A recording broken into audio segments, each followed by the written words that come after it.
اعوذ باللہ من الشیطان الرجیم بسم اللہ الرحمن الرحیم الحمد للہ رب العالمین والصلاة والسلام علی اشرف الانبیاء والمرسلین وخاتم النبیین سیدنا و مولانا ابی القاسم محمد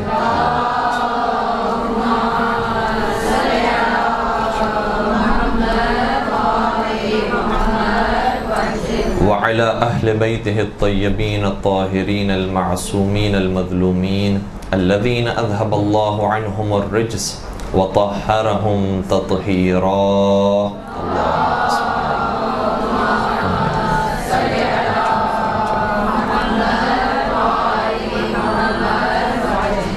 ولعنة الله على أعدائهم أجمعين.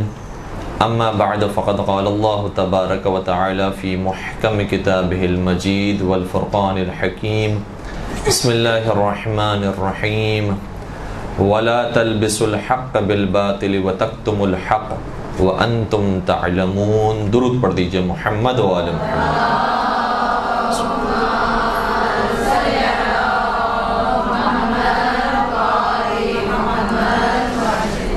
آج جس موضوع کو بیان کرنے کی کوشش کریں گے اس کا تعلق بھی ماہ رمضان کے کسی نہ کسی حوالے سے بنتا ہے.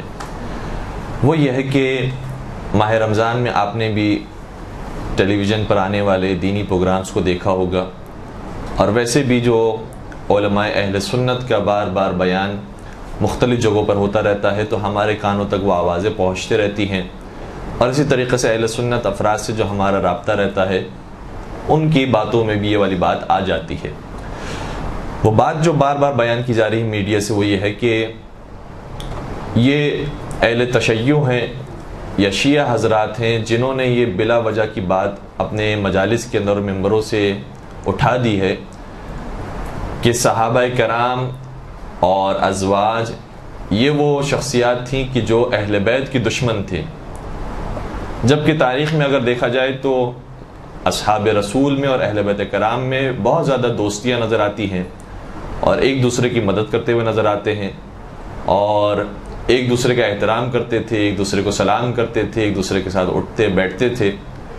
تو یہ جو تصور قائم کیا گیا ہے اہل تشیع کی جانب سے کہ صحابہ نے یا تابعین نے یا بعد والوں نے یا امت نے یا مسلمانوں نے اہل بیت کا حق نہیں دیا، ان کے حق پر غصب کر لیا، ان کے حق پر قبضہ کر لیا اور ان کی خلافت کو چھین لیا، ان پر ظلم کیا، انہیں قتل کیا، ان سے جنگیں کی، یہ ساری باتیں جو ہے وہ بعد کی بنائی ہوئی باتیں ہیں. حقیقت میں زمانہ رسول میں تو ان میں دوستیاں پائی جاتی تھیں. تو یہ جو کانسیپٹ لایا جا رہا ہے، اور حتیٰ کبھی کبھار ہماری بھی طرف سے جو افراد ہیں وہ بھی اس قسم کی باتیں کہہ جاتے ہیں کہ ہاں ان میں تو دوستیاں تھیں اور ایک دوسرے کے گھر آیا جایا کرتے تھے اور ایک دوسرے کو اماں جان کہا کرتے تھے اور نانی جان کہا کرتے تھے. تو اس بات کو ہائی لائٹ کرنے کے لیے کہ دیکھیں اہل بیت کرام علیہ السلام کے حق کو جو غصب کیا گیا ہے وہ ہم اہل تشیع نے 1000 سال پہلے 1000 سال بعد اس بات کو ممبروں سے اور مجالس سے بیان نہیں کیا ہے، بلکہ خود زمانہ رسول کے اندر یہ بات موجود تھی. اور اہل سنت کتابوں سے یہ ثابت ہوتا ہے کہ صحابہ کرام اور اہل بیت کے درمیان کہیں نہ کہیں اختلاف، انتشار اور جھگڑا اور جنگیں موجود تھی. کچھ مثالیں تو بہت زیادہ واضح ہیں اور اس کے بارے میں تو یعنی کوئی انکار ہی نہیں کر سکتا کہ ایسا نہیں ہوا ہے. مثال کے طور پر سب سے بڑی مثال تو خود بنت رسول علیہ السلام کی شہادت ہے.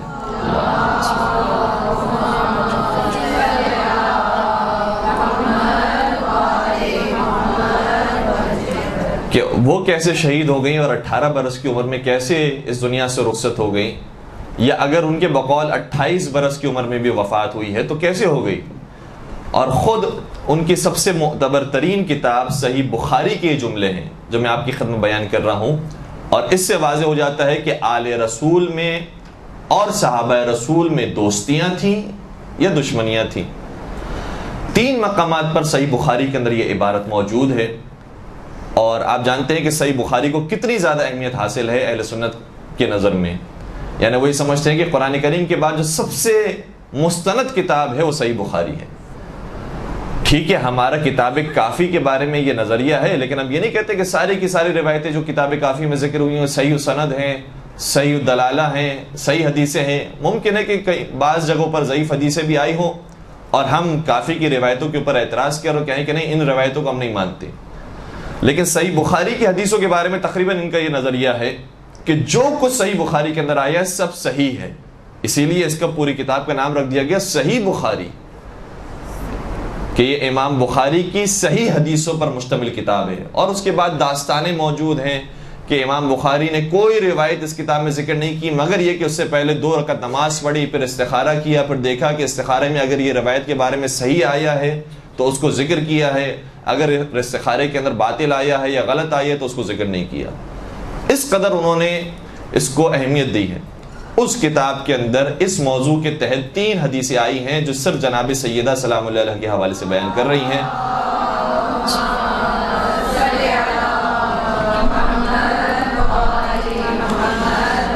ایک جگہ پر یہ ذکر ہے کہ جب فدق کا معاملہ طے ہو گیا اور جو واقعہ تھا وہ واقعہ پیش آیا کہ اس کے بعد خلفاء نے اور شیخین نے بی بی کا حق نہیں دیا تو پھر کیا ہوا؟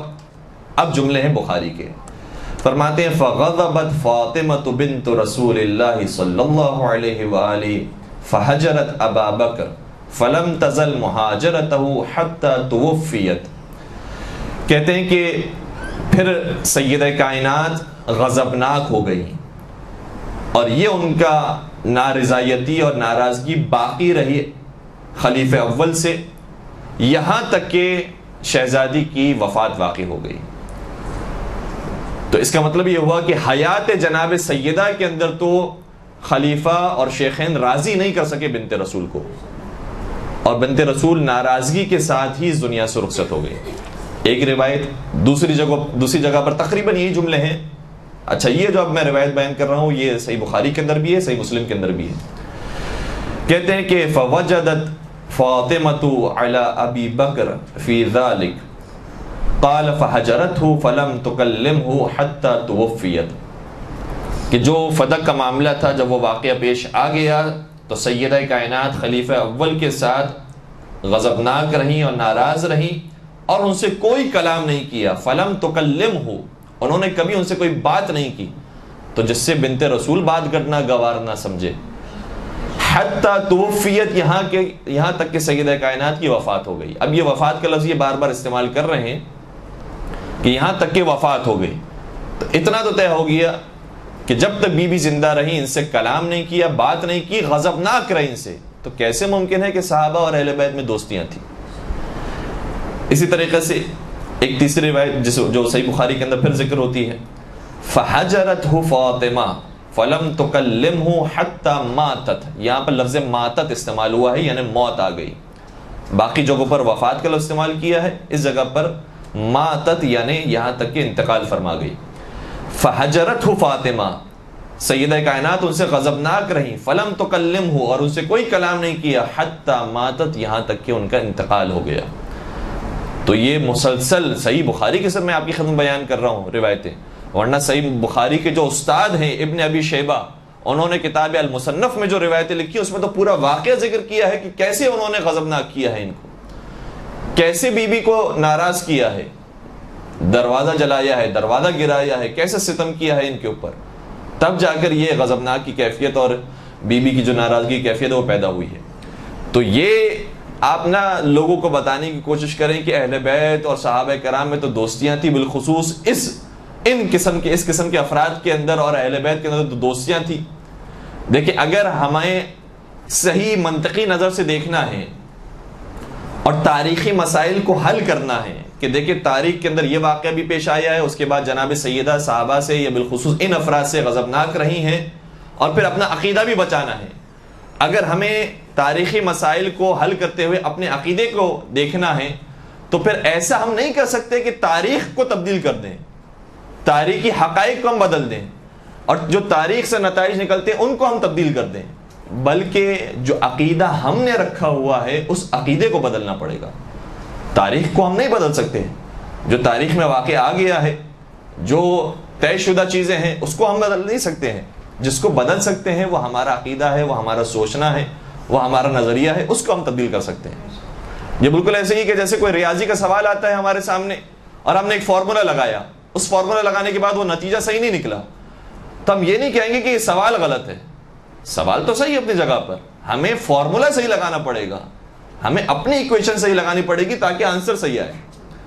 تو جو فارمولا لگانا ہے وہ فارمولا اس جگہ پر صحیح اپلائی کرنا پڑے گا، تب ہم یہ کہہ سکتے ہیں کہ جو تاریخ کے اندر مسائل آئے ہیں وہ اس طریقے سے حل ہو سکتے ہیں کہ اہل بیت اور تھے، صحابہ کرام اور تھے. ہاں بعض صحابہ کرام ایسے تھے جن کے فضائل بھی پیغمبر کرم نے بیان کیے ہیں، جیسے بار بار حتیٰ ابن ابی الحدید معتزلی نے شرح نہج البلاغہ کے اندر ان روایتوں کو ذکر کیا اور کہا کہ یہ اہل سنت کتابوں کے اندر بہت زیادہ ذکر ہوئی ہے. حتیٰ ہم نے خود یہ سنا ہے مولانا طارق جمیل صاحب کی زبان سے کہ پیغمبر اکرم نے کئی مرتبہ ارشاد فرمایا کہ 4 افراد ایسے ہیں جو جنتی ہوں گے. کون سے 4 افراد؟ علی مرتضیٰ، سلمان فارسی، ابو ذر غفاری اور مقداد ابن اسود. یہ 4 افراد وہ ہیں جو جنتی ہوں گے. یعنی ہم بھی 4 کو مانتے ہیں، ایسے نہیں کہ 4 کو نہیں مانتے، ہم بھی 4 کو مانتے ہیں، لیکن شرط یہ جس میں پہلا علی ہو اور آخری مقداد ہو. ان 4 کو ہم بھی مانتے ہیں. اور بعض روایتوں کے اندر کچھ اور نام بھی آئے ہیں. مثال کے طور پر ایک جگہ پر آیا کہ 4 افراد جنتی ہیں. بعض جگہوں پر یہ بھی روایتیں آئی ہیں کہ 4 افراد وہ ہیں کہ جن کا جنت انتظار کر رہی ہے.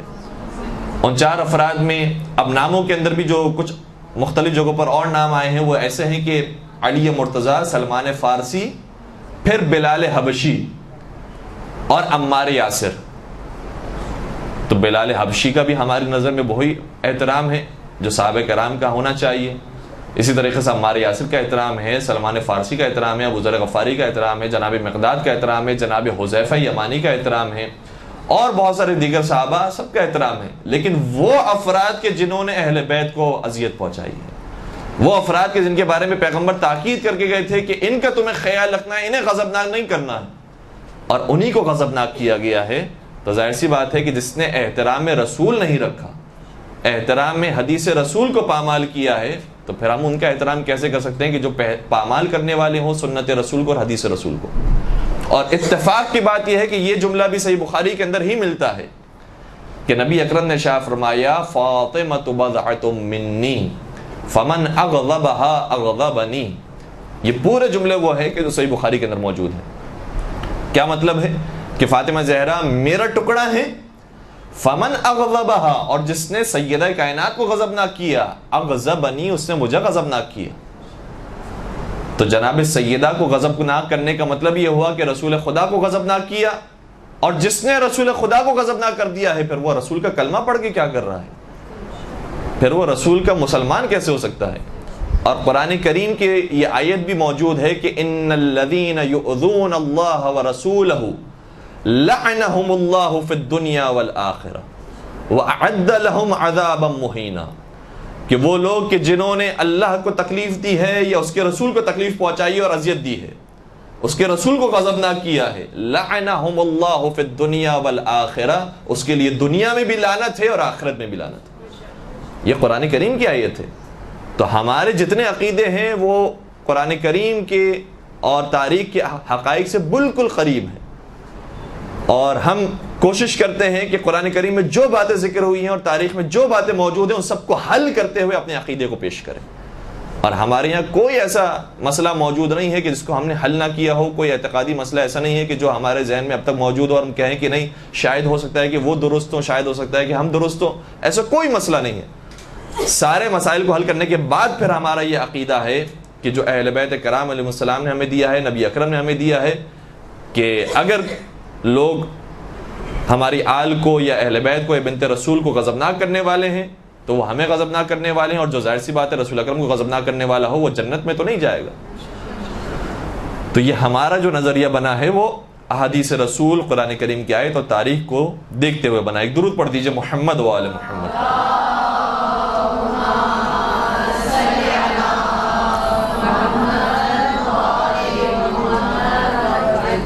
اچھا، اس کے بعد ایک اور بہت بڑی سی مثال اور بہت بڑی سی بات یہ ہے کہ واقع کربلا کے اندر ایک طرف اہل بیت ہمیں نظر آتے ہیں اور دوسری طرف صحابہ یا تابعین نظر آتے ہیں.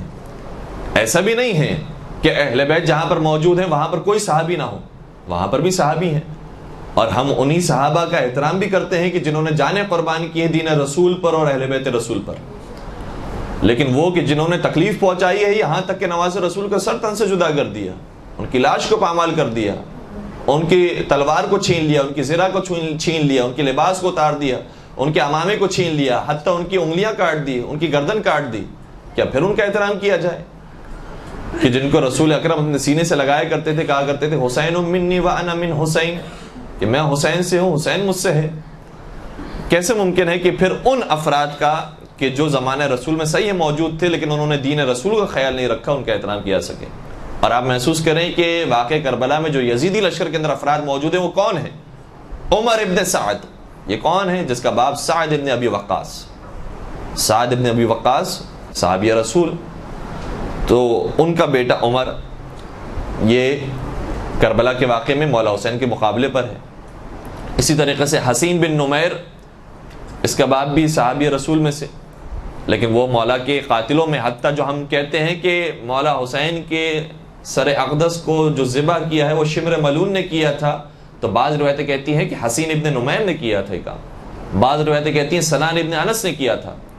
اور اس طریقے سے بھی علماء نے اس بات کو حل کیا ہے کہ ممکن ہے کہ ان تینوں نے ایک دوسرے کا ساتھ دیتے ہوئے کام کیا ہو. تو جنہوں نے حرمت رسول کا خیال نہیں رکھا ہے، کیسے ممکن ہے؟ ان کے بارے میں کیا ہے کہ ان کی تو دوستیاں تھیں. یعنی آپ ہماری بات چھوڑ دیجئے، آپ نے تو تاریخ کو ہی تبدیل کر دیا کہ وہ جو ذبح کر رہا ہے آپ کہہ رہے ہیں ان کا دوست تھا کہ جو ذبح کرنے والا تھا. آپ ہمارے عقائد کو چھوڑ دیجئے، آپ خود اپنی بات کیجئے کہ آپ تاریخ کو کیا اس طریقے سے بیان کریں گے کہ وہ جنہوں نے ایک دوسرے کو کاٹا ہے، ذبح کیا ہے، ان میں آپس میں بہت محبتیں تھیں، دوستیاں تھیں، ایک دوسرے کو بہت اچھے لقب سے پکارا کرتے تھے. اور پھر میں آپ کی خدمت میں چند ایک مثالیں اور بیان کروں کہ جس کے بعد یہ ظاہر ہو کہ یہ جو بغض اہل بیت ہے یا بغض علی ابن ابی طالب ہے، یہ خود زمانے رسول اکرم حضرت محمد مصطفیٰ صلی اللہ علیہ وآلہ وسلم کے درمیان موجود تھا.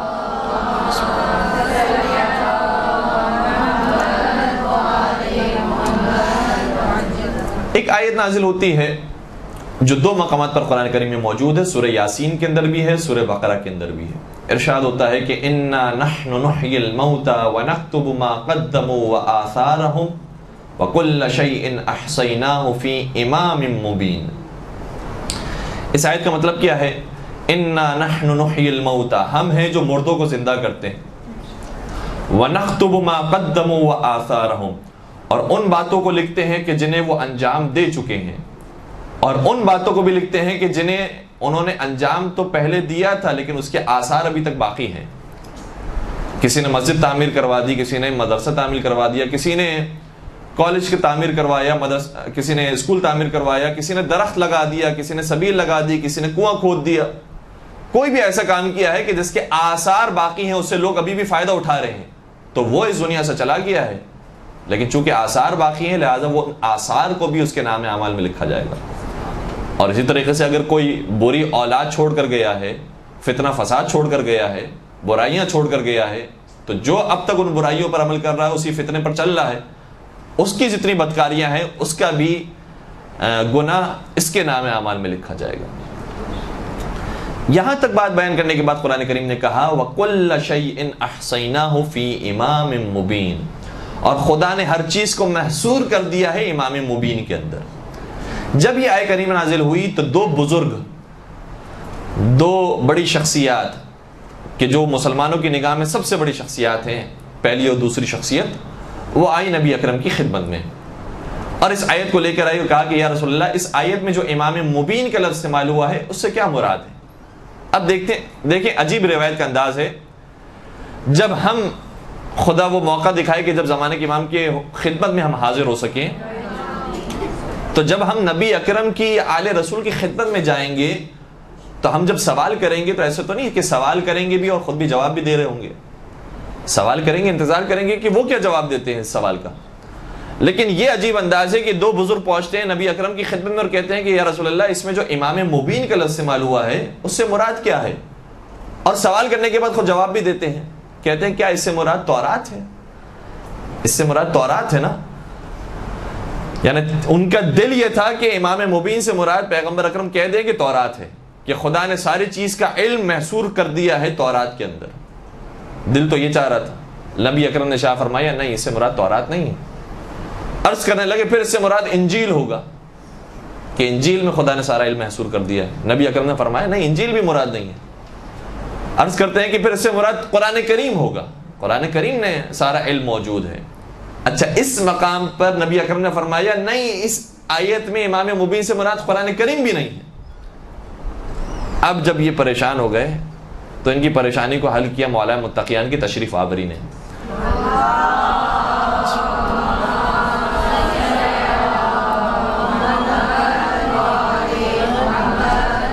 اور مسجد میں یہ سوال و جواب کر رہے تھے. مسجد کے اندر مولا متقیان نے قدم رکھا اور جیسے نگاہ مصطفیٰ چہرے علی مرتضیٰ پر پڑی، فرمانے لگے ہوا ھذا انہ الامام الذی احصى اللہ تبارک و تعالی فیہ علم کل شیء.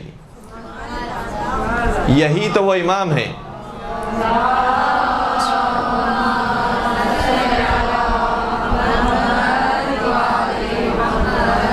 یہ وہ امام ہے کہ جس امام کے اندر خدا نے سارا علم دنیا کا محصور کر دیا ہے. اب جو تمہیں چاہیے وہ علی مرتضیٰ سے پوچھو. تمہیں علم دین چاہیے تو علی مرتضیٰ سے لو، علم دنیا چاہیے تو بھی علی مرتضیٰ سے لو، کیونکہ کائنات کا سارا علم محصور کیا ہے. تو دنیا کے اندر اور کائنات کے اندر صرف دین نہیں ہے، دنیاوی مسائل بھی ہیں. اگر تمہیں دنیاوی مسائل کا حل چاہیے تو علی مرتضیٰ کے پاس آؤ، دینی مسائل کا حل چاہیے تو علی مرتضیٰ کے پاس آؤ. علم تفسیر جاننا چاہتے ہو علی مرتضیٰ کے پاس آؤ. علم فقہ جاننا چاہتے ہو علی مرتضیٰ کے پاس آؤ. علم حدیث جاننا چاہتے ہو علی کے پاس آؤ. علم فلسفہ جاننا چاہتے ہو علی کے پاس آؤ. علم عرفان جاننا چاہتے ہو علی کے پاس آؤ. علم طب جاننا چاہتے ہو علی کے پاس آؤ. علم ریاضی جاننا چاہتے ہو علی کے پاس آؤ. علم نجوم جاننا چاہتے ہو علی کے پاس آؤ. علم حیض جاننا چاہتے ہو علی کے پاس آؤ. دنیا اور آخرت کے اور زمین و آسمان کے اور مشرق و مغرب کے کوئی بھی علم ایسا ہے جو تم جاننا چاہتے ہو تو علی کے دروازے پر آؤ. بلکہ اس سے بڑھ کر اگر تم اپنی نمازوں کے اندر آداب سیکھنا چاہتے ہو تو آداب نماز سکھائیں گے علی، آداب زکوٰۃ سکھائیں گے علی، آداب جہاد سکھائیں گے علی، آداب انفاق سکھائیں گے علی، آداب شجاعت بتائیں گے علی، آداب سخاوت بتائیں گے علی، آداب سیاست سکھائیں گے علی، آداب خلافت سکھائیں گے علی. دنیا جہاں کے کوئی بھی مسئلے کو لے کر آنا چاہو تو علی کے دروازے پر آؤ، علی ہر مسئلے کا حل جانتے ہیں.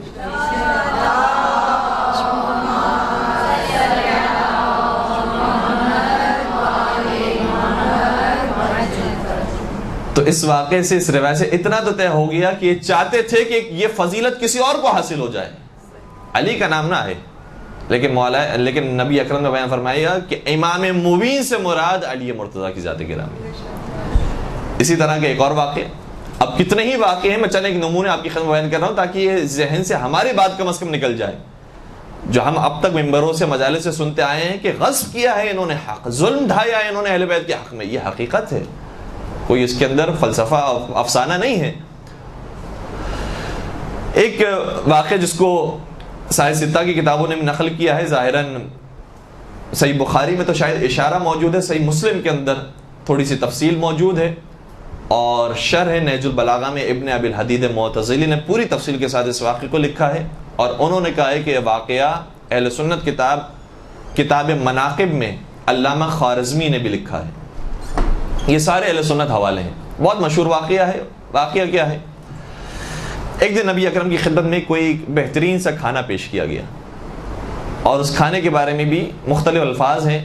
یعنی ویسے تو لفظ استعمال ہوا ہے کہ پرندے کا گوشت پیش کیا گیا، اور اگر اس کا شاید آج کے زمانے میں اور ہمارے بر صغیر کے کھانوں میں اگر اس کا شمار کریں اور اس کو ہم تشبیہ دیں تو اس کا شمار بریانی کے ساتھ ہوگا.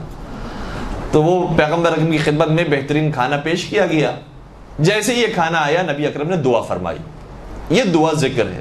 کیا دعا فرمائی؟ فرمانے لگے اللہم اعتنی بأحب خلقک الیک و الی یأکل معی من ھذا الطیر.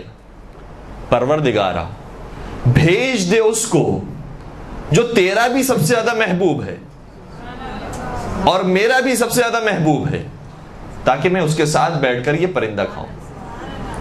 تاکہ میں اس کے ساتھ بیٹھ کر ہی کھانا کھاؤں۔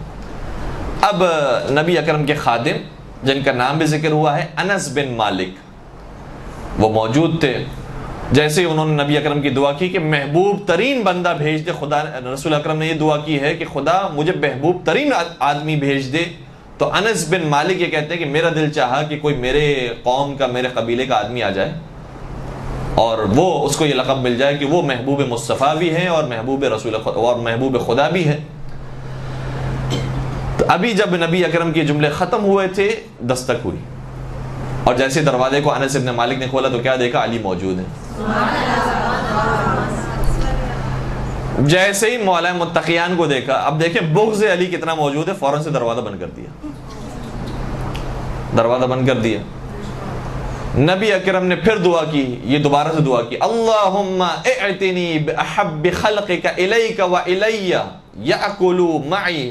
اب میں جو روایت آپ کی خدمت بیان کر رہا ہوں جس جگہ سے، روضۃ الواعظین فتح نیشاپوری کی کتاب، اس کے اندر پھر یہاں پر جا کے جملہ تھوڑا سا تبدیل ہو جاتا ہے، یأکلوا معی من ھذا الطائر، پروردگارہ بھیج دے اس کو کہ جو تیرا بھی محبوب ہے، میرا بھی محبوب ہے، تاکہ میں اس کے ساتھ بیٹھ کر یہ کھانا کھاؤں۔ پھر دستک ہوئی، پھر خادم رسول نے دروازہ کھولا، پھر علی مرتضیٰ موجود ہے، پھر دروازہ بند کر دیا۔ تیسری مرتبہ پھر نبی اکرم نے دعا کی کہ اللہم اعتنی بأحب خلقک الیک و الی یأکلوا معی من ھذا الطائر، کہ پروردگارہ بھیج دے اس کو جو تیرا بھی سب سے زیادہ محبوب ہے، میرا بھی سب سے زیادہ محبوب ہے، تاکہ میں اس کے ساتھ بیٹھ کر کھانا کھاؤں۔ پھر دستک ہوئی، پھر علی مرتضیٰ تھے۔ اب جب وہ دروازہ بند کرنا چاہتا تھا، ہمیشہ ایک جملہ کہا کرتا تھا، کہتا تھا رسول اللہ ان کا مشغول، یہ ان کا مشغول یا انی مشغول، کہ رسول اکرم ابھی مصروف ہیں، ابھی وقت نہیں ہے ان کے پاس، آپ بعد میں آئیے گا۔ جب تیسری مرتبہ یہ جملہ کہا تو پھر مولا متقیان کو جلال آیا، کہا کیا رسول اکرم واقعا مصروف ہے؟ اور یہ جیسے علی مرتضیٰ کی آواز کے بلند ہونا تھا، فوراً سے رسول اکرم تک وہ آواز پہنچی، سوال کیا، اے انس یہ بتاؤ کون ہے دروازے پر؟ کہا علی بن ابی طالب، علی بن ابی طالب موجود ہیں۔ کہا پھر بیچتے نہیں کیوں نہیں ان کو؟ جب علی مرتضیٰ تشریف لائے، سوال کیا نبی اکرم نے علی سے کہ یہ بتائیے آپ اتنی دیر سے کیوں تشریف لائے؟ کہا میں دیر سے نہیں آیا، میں کئی مرتبہ آیا، لیکن ہر مرتبہ آپ کے خادم نے کہا کہ آپ مصروف ہیں، آپ مصروف ہیں، آپ مصروف ہیں، اس لیے میں یہاں پر آپ کی خدمت میں نہیں آ سکا۔ اب سنیے گا کہ روایت کا جملہ یہ ہے، نبی اکرم ارشاد فرماتے ہیں کہ اے علی، اگر تم میری اس دعا کرنے کے باوجود دروازے میں نہیں داخل ہوتے اور میری خدمت میں نہیں آتے تو میں پھر یہ اشاروں میں دعا نہیں کرتا کہ اے خدا بھیج دے اس کو کہ جو تیرا بھی محبوب ہے، میرا بھی محبوب ہے، بلکہ میں باقاعدہ نام لے کر یہ دعا کرتا ہے، پروردگار بھیج دے علی مرتضیٰ کو۔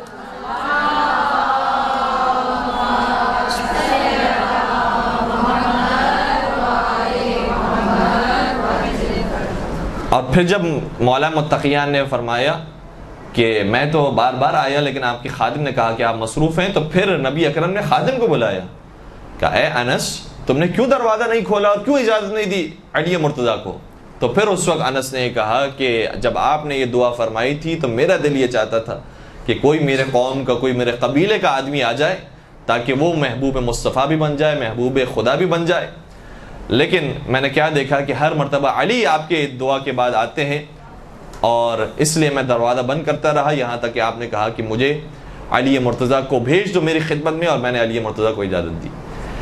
اس واقعے سے بھی کیا ظاہر ہوتا ہے کہ کیسا رشتہ تھا علی مرتضیٰ میں اور باقی افراد میں اور باقی اصحاب میں۔ اگر محبت تھی، دوستیاں تھیں، تو پہلے ہی دروازہ کھول کے سب سے پہلے مولا کائنات کو آنے دینا چاہیے تھا۔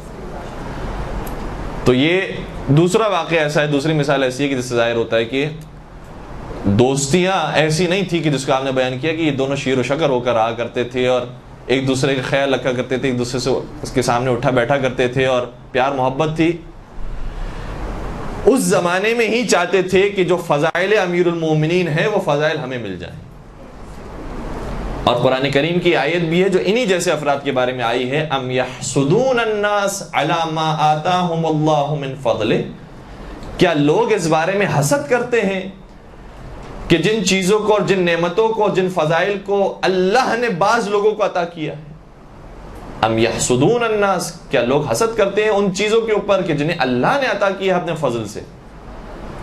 تو کچھ کوالٹیز ایسی ہوتی ہیں کہ جنہیں پروردگار عطا کرتا ہے، اور یہ صلاحیت چونکہ ان کے اندر موجود تھی، لہذا پروردگار نے مزید ان کو عہدے عطا کیے، مزید منصب عطا کیے۔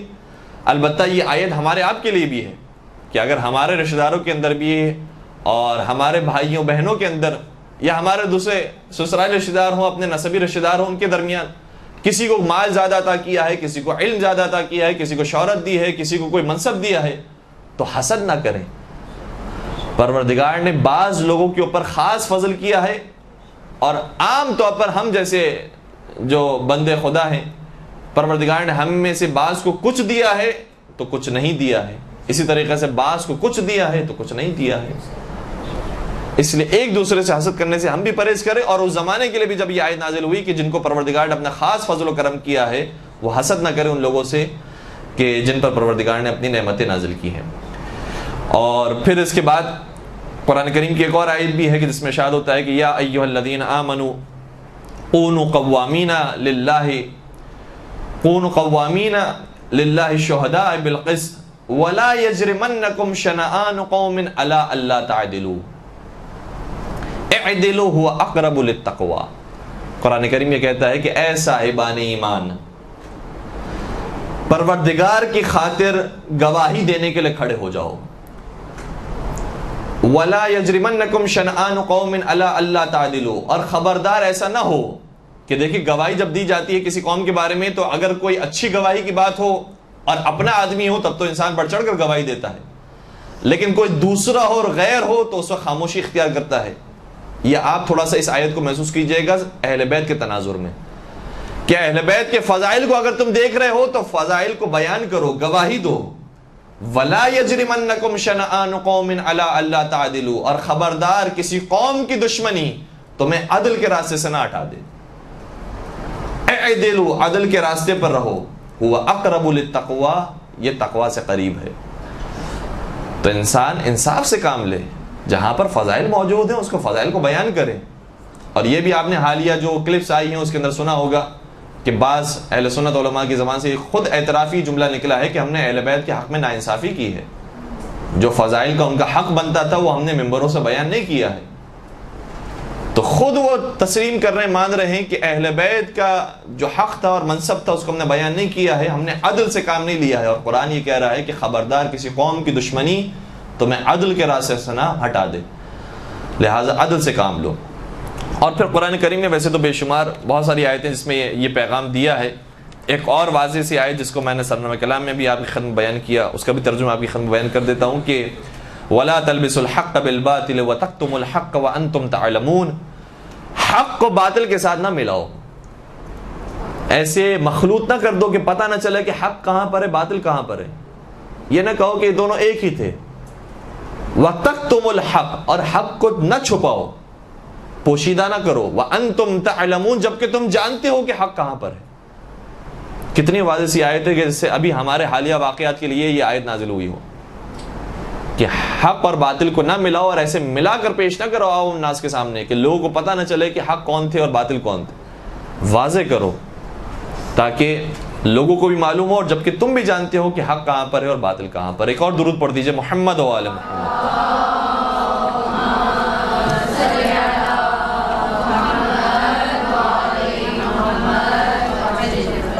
اچھا، ویسے تو پھر اور بہت سارے واقعات ہیں، جنگ صفین ہے، جنگ جمل ہے، جنگ نہروان ہے۔ جب جب مقابلہ ہو رہا ہے مولا متقیان کے سامنے، وہ افراد ہیں کہ جو مسلمان تھے اور زمانے رسول کے اندر انہوں نے اسلام قبول کیا تھا، ان کا مقابلہ ہو رہا ہے مولا متقیان کے ساتھ۔ اور پھر اہل سنت نظریہ بھی یہ ہے، جو اب بڑے بڑے یہاں کے جو علماء کرام ہیں انہوں نے بھی بیان کیا اپنی زبان سے کہ ہمارا بھی عقیدہ ہے کہ ان ساری جنگوں میں جو جو علی کے مقابلے پر آیا ہے وہ باطل تھا اور علی مرتضیٰ حق پر تھے۔ لیکن پھر ان کا بعد کا جملہ یہ ہوتا ہے کہ لیکن ہاں انہوں نے توبہ کر لی، انہوں نے معافی مانگ لی، ان کی دوستیاں ہو گئی، انہوں نے افسوس کا اظہار کیا۔ اچھا، ایک واقعہ بھی اتفاق سے ہمارے ذہن میں آیا۔ شیخ مفید جب جوان تھے تو ایک بہت بڑے اہل سنت عالم دین کی خدمت میں آئے، اور وہ اہل سنت عالم دین مغرور متکبر بھی تھے، اپنے علم کا انہیں غرور تھا، اور شیخ بھی تھے, بوڑھے تھے. شیخ مفید جب تشریف لائے تو اس عالم نے کہا کہ بچہ کون آ گیا ہمارے سامنے, کیا ان کے کوئی سوالات ہیں, ان کے سوالات کے آپ جوابات دیجئے. شیخ مفید نے اس وقت سوال کیا کہ دیکھیں ہمارا تو عقیدہ یہ ہے کہ مولا متقیان کو نبی اکرم نے غدیر کے میدان میں مولا بنایا تھا اور امام بنا کر گئے تھے. فرمایا تھا من کنت مولاہ فہذا علی مولا. کیا آپ اس روایت کو نہیں مانتے؟ کہتے ہیں ہاں یہ روایت تو ہے, لیکن اب روایت کا کیا بھروسہ, ہو سکتا ہے کہ ضعیف ہو سکتا ہے کہ صحیح ہو. ہم تو تاریخ کو مانتے ہیں کہ تاریخ میں کیا آیا تھا, کیونکہ تاریخ میں جو آیا ہوتا ہے وہ محسوس چیز ہوتی ہے اور پوری زندگیاں اس کے اوپر قائم ہوئی ہوتی ہیں اور پوری قومیں اس کے اوپر قائم ہوئی ہوتی ہیں. تو تاریخ میں تو ہمیں یہ نظر آتا ہے کہ نبی اکرم کے بعد خلیفہ اول آ گئے تھے, خلیفہ ثانی آئے تھے, خلیفہ ثالث آئے تھے, پھر مولا کائنات آئے تھے. تو جو ترتیب تاریخ میں ہمیں نظر آتی ہے ہمیں اسی ترتیب کے مطابق امام ماننا چاہیے. انہوں نے کہا کہ اچھا آپ روایت کو نہیں مانتے, تاریخ کو مانتے ہیں, یہ آپ کی باتوں سے ظاہر ہو رہا ہے. تو مجھے بتائیے تاریخ ہی کے اندر یہ آیا ہے کہ بہت سارے تھے کہ جو علی کے مقابلے پر آئے تھے. یہ تاریخ ہے کہ کئی سارے تھے کہ جنہوں نے جنگیں کی ہیں علی سے. جنگ صفین تاریخ کا حصہ ہے, جنگ جمل تاریخ کا حصہ ہے, جنگ نہروان تاریخ کا حصہ ہے. مجھے بتائیے آپ اس موقع پر کس کو صحیح مانتے, کس کو غلط؟ کہا کہ جو علی کے مقابلے پر آیا غلط تھا, وہ خلیفہ وقت تھے, جو آیا وہ غلط تھا. لیکن انہوں نے بعد میں توبہ کر لی تھی. فوراً سے شیخ مفید نے کہا دیکھیں جو توبہ کی تھی وہ روایت ہے, وہ روایت ہے. اس روایت کے بارے میں نہیں معلوم کہ وہ صحیح ہے یا صحیح نہیں ہے, لیکن تاریخ یہ کہتی تھی انہوں نے جنگیں کی ہیں. تو اگر آپ کا یہی قانون ہے کہ آپ تاریخ کو مانتے ہیں, روایت کو نہیں مانتے ہیں, تو پھر یہاں پر بھی تاریخ کو مانیے کہ جو علی کے مقابلے پر آیا وہ سب باطل تھے, اور پھر ان کی توبہ ہوئی یا نہیں ہوئی یہ روایت کا حصہ ہے, اسے ہم نہیں مانتے. تو یہ تو بہت واضح سی بات ہے کہ مولا کائنات کے مقابلے پر آئے ہیں, اور یہ وہ افراد تھے کہ جو زمانے رسول میں کلمہ پڑھنے والے تھے, مسلمان تھے, صحابہ رسول تھے, اور یہ آئے ہیں مقابلے پر. اب اس میں سے یہ اس کا مطلب یہ جنگ اگر ہو رہی ہے تو کوئی مذاق تو نہیں ہو رہا, کوئی بچوں کا کھیل تو نہیں ہے. باقاعدہ گردن اوڑھ رہی ہیں, خون بہہ رہا ہے, ہزاروں کی تعداد میں لاشیں موجود ہیں, اور لاشیں صرف نہیں ہیں, گھرانے تباہ برباد ہو گئے, کتنی خواتین بیوہ ہو گئی, کتنے بچے یتیم ہو گئے. تو جنگ اگر ہو رہی ہے, آپ فرض کیجئے جو آج کل کے ماحول کے اندر جو عراق کی جنگ ہوئی ہے, افغانستان کی جنگ ہوئی ہے, اب یمن کے اندر حالات خراب ہیں, شام کے اندر حالات خراب ہیں, تو ایسے تو نہیں کہ پھول پھینکے جا رہے ہیں, جنگیں ہو رہی ہیں, خون بہ رہا ہے, لوگ مر رہے ہیں, زخمی ہو رہے ہیں, کتنوں کی زندگیاں برباد ہو گئی ہیں, کتنے گھر اجڑ گئے ہیں. تو یہ دونوں آپس میں جب لڑنے کے لیے آئے ہیں, اور جو ایک دوسرے کو کافر سمجھ کر اور واجب القتل سمجھ کر لڑنے کے لیے آئے ہیں, اگر اس جنگ کے اندر مولا کائنات شہید ہو جاتے تو کیا پھر آپ یہی کہتے کہ وہ تو صحابہ تھے, وہ تو ازواج تھیں, لہٰذا وہ بھی ٹھیک تھے, یہ بھی ٹھیک تھے؟ قتل ہو گئے مولا کائنات. اگر ہو جاتے, جو ان کا ارادہ تو یہی تھا, ظاہر سی بات ہے قتل کرنے کے ارادے سے آئے تھے, جنگ کرنے کے لیے. تو اگر مولا متقیان خلیفہ چہارم, جو آپ کی نظر میں خلیفہ چہارم ہے, اگر وہ شہید ہو جاتے اور قتل کرنے والے یہ افراد ہوتے, تو پھر بھی انہیں سلام پیش کیا جا رہا ہوتا, یہ ثابت کیا جا رہا ہوتا کہ ان کے اندر دوستیاں موجود ہیں, یہ محبت تھی ان کے اندر. بہت واضح سی بات ہے کہ کوئی دوستی نہیں تھی, ایک دوسرے پر ظلم کرنے والے تھے, ایک دوسرے پر. کیا صحابہ اور وہ افراد, صحابہ بھی نہیں, وہ افراد جو اپنے آپ کو صحابہ کہلواتے تھے, اپنے آپ کو مسلمان کہلواتے تھے, انہوں نے ظلم کیا ہے اہل بیت پر. ایک اور چھوٹی سی روایت بیان کروں اور پھر میں بات کو آگے بڑھا دوں. اب کافی اس موضوع پر گفتگو ہو گئی. جنگ نہروان جب ہوئی ہے, جنگ نہروان کا بھی بہت سارے اس کے اندر واقعات ہیں, اور مولا کائنات کی زندگی کے تو ایک ایک حصے کے اندر کئی سارے پیغامات ہمارے لیے موجود ہوتے ہیں. جنگ نہروان کا بھی آغاز ہو رہا تھا, سامنے لشکر موجود ہے, لشکر کی تعداد 12,000 تھی. مولا متقیان نے کہا کہ اب جنگ تو شروع ہوگی, یہ خلیفہ وقت کے خلاف جنگ ہو رہی ہے, جنگ کا آغاز کیا جائے. لیکن دیکھیں مولا متقیان کا اخلاق کیا تھا, وہی اخلاق ہے جو نبی اکرم کا اخلاق تھا, کہ کوشش کرتے تھے کہ کوئی بے گناہ مارا نہ جائے, بلا وجہ کوئی قتل نہ ہو. جس کو ہم مارنے کے لیے جا رہے ہیں, جس کو قتل کرنے کے لیے جا رہے ہیں, واقعاً وہ ایسا ضدی شخص ہے کہ جو ہمیں مارنے کے لیے آیا ہے. اسے معلوم ہے کہ ہم حق پر ہیں, ہمارے سارے فضائل جانتا ہے, لیکن پھر بھی ضد پر موجود ہے اور نہیں ماننے کے لیے تیار ہے اس کو ہم صرف ماریں گے. ایسا نہ ہو کہ جو لا علمی میں آ گیا ہے, جہالت میں آ گیا ہے, کسی وجہ سے آ گیا ہے, اس کو پتہ نہیں کہ کون ہے مقابلے پر اور اس طریقے سے جنگ کرنے کے لیے آ گیا, وہ بھی مارا جائے. نبی اکرم جس طریقے سے جنگ کے اندر اخلاق کی رعایت کیا کرتے تھے, اسی طریقے سے مولا کائنات نے بھی اخلاق کی رعایت کی. 12,000 کا لشکر موجود تھا. مولا نے کہا کہ پہلے میں ان کے پاس جاؤں اور انہیں بتاؤں کہ تم کس کے مقابلے پر کھڑے ہو, اور انہیں احادیث رسول یاد دلاؤں کہ دیکھو رسول اکرم نے یہ فرمایا تھا, اور اس جنگ کو یاد دلاؤں کہ نبی اکرم نے فرمایا تھا یہ جنگ ہوگی, اور جو علی کے مقابلے پر ہوگا وہ باطل پر ہوگا, جو مارا جائے گا وہ جہنم میں جائے گا. مولا کائنات نے ان کی خدمت میں آ کر خطبہ بیان کیا, اور جو پورا خطبہ بیان کیا ہے اور اپنے فضائل کو بیان کیا ہے, نبی اکرم کی حدیث کو بیان کیا ہے, اس کا نتیجہ یہ نکلا کہ 12,000 میں سے 4,000 نے کہا کہ ہم علی سے جنگ نہیں لڑ سکتے, اور انہوں نے خوارج کے لشکر کو چھوڑ دیا. مولا متقیان نے جب یہ حالت دیکھی, پھر دوبارہ سے کھڑے ہوئے, پھر خطبہ بیان کیا, پھر اپنے فضائل کو بیان کیا, اور ان باتوں کو بیان کیا کہ مزید وقت مل گیا کہ اب ہو سکتا ہے کہ اب بھی کسی پر اثر ہو اور وہ پھر ہم سے جنگ سے دور ہو جائے اور اس طریقے سے راہ ہدایت پر آ جائے.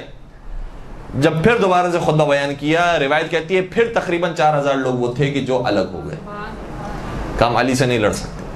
تیسری مرتبہ پھر خطبہ بیان کیا کہ اب ہو سکتا ہے کہ مزید اور افراد ایسے ہوں کہ جو جہنم سے نکل آئے, جنت کے راستے کی طرف آ جائیں, کم از کم ہم سے جنگ نہ کریں, نہ اس طرف جائیں نہ اس طرف آئیں. پھر خطبہ بیان کیا, پھر اپنے فضائل کو بیان کیا, لیکن اب کوئی ایسا نہیں تھا کہ جو اس لشکر سے نکلا. اب وہ لشکر تیار رہا کہ اب ہمیں لڑنا ہے مولا کائنات کے خلاف. اور جب جنگ کا آغاز ہوا تو مولا کائنات نے پہلے اشارہ فرما دیا کہ ہم میں سے 10 سے بھی کم افراد ہوں گے کہ جو مارے جائیں گے, اور تمہارے 10 سے بھی کم افراد وہ ہوں گے جو زندہ رہیں گے. اور جو مولا کائنات نے بیان فرمایا تھا ویسا ہی ہوا. جب جنگ کا خاتمہ ہوا تو یہ 4,000 کے 4,000 لشکر واصل جہنم ہوا, سوائے 10 سے کم افراد کے. اور مولا کائنات کے لشکر میں سب کے سب کامیاب ہوئے اور سب کے سب زندہ رہے, سوائے 10 سے کم افراد کے. یعنی 8-9 افراد وہ تھے کہ جو شہید ہوئے ہیں, باقی سب زندہ رہے اور کامیاب ہوئے. اور سامنے کے لشکر میں صرف 7 اور 8 افراد وہ تھے کہ جو زندہ رہے, باقی سب واصل جہنم ہوئے. جب یہ جنگ ختم ہو گئی تو اس جنگ کی اطلاع مدینے میں چھوٹی اماں تک پہنچی, اور جب بی بی تک یہ اطلاع پہنچی تو انہوں نے کہا کہ جنگ میں کیا ہوا بتاؤ. بتایا گیا کہ یہ ہوا, وہ مارا گیا, وہ مارا گیا, اور مولا کائنات کے لشکر میں صرف 10 سے کم افراد وہ تھے کہ جو شہید ہوئے, باقی سب زندہ رہے اور علی مرتضیٰ کامیاب ہو گئے. اس وقت بی بی نے سوال کیا, یہ بتاؤ کہ فلاں شخص کو کس نے مارا. اس شخص کا نام روایتوں میں 2 انداز سے آیا ہے, اور یہ بات وہ ہے کہ جو شرح نہج البلاغہ میں ابن ابی الحدید بیان کر رہے ہیں اہل سنت عالم دین. اچھا, یہ شرح نہج البلاغہ وہ ہے کہ جو وہابیوں کا جو سافٹ ویئر ہے المکتبۃ الشاملہ, اس سافٹ ویئر کے اندر بھی یہ کتاب موجود ہے, یعنی اس کتاب کو وہ بھی مانتے ہیں. عجیب بات یہ ہے کہ شرح نہج البلاغہ تو موجود ہے لیکن نہج البلاغہ موجود نہیں ہے. یعنی نہج البلاغہ انہوں نے نہیں رکھی اپنے سافٹ ویئر کے اندر, 16,000 کتابیں رکھی ہیں, سائے ستہ رکھی ہیں, سائے ستہ کی شروحات رکھی ہیں, ساری چیزیں رکھی ہیں. نہج البلاغہ جو خود ان کے چوتھے خلیفہ کا کلام ہے وہ نہیں رکھا, لیکن جو اپنے اہل سنت عالم دین کی کتاب ہے وہ رکھی ہے شرح نہج البلاغہ کے نام سے. شرح نہج البلاغہ میں ابن ابی الحدید معتزلی یہ لکھتے ہیں کہ انہوں نے سوال یہ کیا کہ مخدج یا دوسرا نام ذو الثدیہ, زال اور فے سے ذو الثدیہ, مخدج یا ذو الثدیہ, سوال کیا کہ اسے کس نے مارا. بتایا کہ علی مرتضیٰ نے مارا. کہا کیا واقعا علی مرتضیٰ نے مارا ہے؟ کہا جی علی مرتضیٰ نے مارا. کہا عجیب بات ہے, مجھے تو عمر ابن عاص نے کہا کہ اس نے مارا ہے. کہا نہیں, عمر ابن عاص تو موجود ہی نہیں تھا. مولا متقیان نے, امیر المومنین نے, علی ابن ابی طالب نے اسے واصل جہنم کیا, مخدج یا ذو الثدیہ, اسے واصل جہنم کیا. کہا عجیب بات ہے. جب یہ ایسی حالت دیکھی بی بی کی, بی بی نے ایک سوال اور کیا کہ کیا تمہاری اس بات پر کوئی گواہ بھی موجود ہے؟ گواہوں کو لے کر آئے. بہت ساری تعداد میں گواہ آگے کہا ہم سب نے دیکھا ہے، ہمیں معلوم ہے کہ علی مرتضیٰ نے اسے باطل جہنم کیا. ان کا افسوس اور بڑھنے لگا. جب ان کا افسوس بڑھنے لگا تو ان کی تشویش بڑھنے لگی کہ آخر ماجرا کیا ہے. سوال کیا کیا آپ نے اس شخص کے بارے میں کوئی رسول اکرم کی حدیث سنی تھی؟ اب بی بی مجبور ہو گئی جواب دینے پر. تو بی بی نے ایک حدیث سنائی ہے. دیکھیں اب تک یہ بات چھپا کر رکھی تھی. جب اصرار بڑھا کہ آپ نے کیا کچھ سنا تھا نبی سے اس واقعے کے بارے میں، تو کہا کہ ہاں مجھے نبی اکرم نے بتایا تھا کہ مخدج یہ وہ شخص ہوگا جو بدترین انسان ہوگا اپنے زمانے کا، اور اسے وہ مارے گا جو اپنے زمانے کا بہترین انسان ہوگا.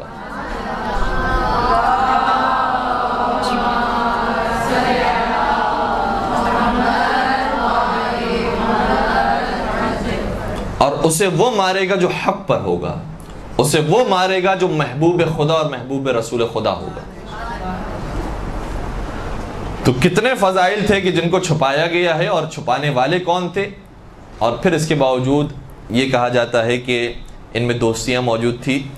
تو اب اتنی اگر سادہ سی بات بھی عوام الناس نہ سمجھ سکے تو پھر اب تو یہی کہا جائے گا کہ یا تو جان بوجھ کر نادانی کو اختیار کیا گیا ہے، یا واقعاً اتنے نادان ہیں کہ جو مجنون ہو جاتا ہے آدمی اور دیوانہ ہو جاتا ہے کہ جو حق سننے کے لیے تیار نہیں ہوتا، تو پھر اس کا کوئی علاج ممکن نہیں. ایک درود پڑھ دیجئے محمد و آل محمد کا.